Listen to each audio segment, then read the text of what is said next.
মিছিলের কার্যক্রম শুরু হয়ে আমরা এখন জাতীয় প্রেস ক্লাবের সামনে অবস্থান করছি।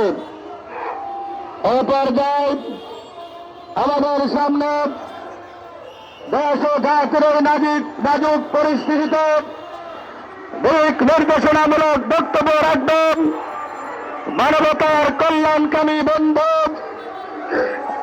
আল্লাহর সার্বভৌমত্বের ভিত্তিতে তার ওই আইন বিধানের প্রতিনিধিত্বকারী নেতা, ইসলামী সমাজের সম্মানিত আমির হযরত সৈয়দ হুমায়ুন কবির মোহতারাম আমির সাহেবকে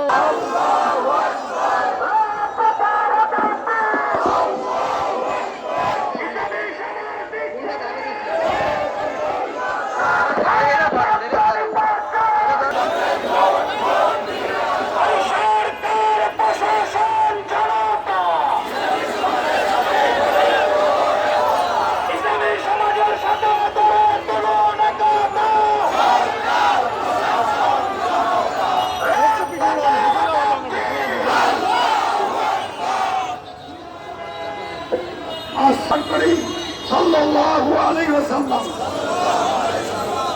সম্মানিত বিভিন্ন শ্রেণী পেশায় নিয়োজিত সচেতন ভাই বন্ধুরা, প্রশাসনের সাথে কর্মকর্তাবৃন্দ, প্রিয় সাংবাদিক বন্ধুগণ, আপনাদের সকলের মনোযোগ আকর্ষণ করছি এবং আপনাদের উদ্দেশ্যে, দেশবাসীর উদ্দেশ্যে, বিশ্ববাসীর উদ্দেশ্যে বলছি, এই দুনিয়া কোনো মগের মূল্য নয়।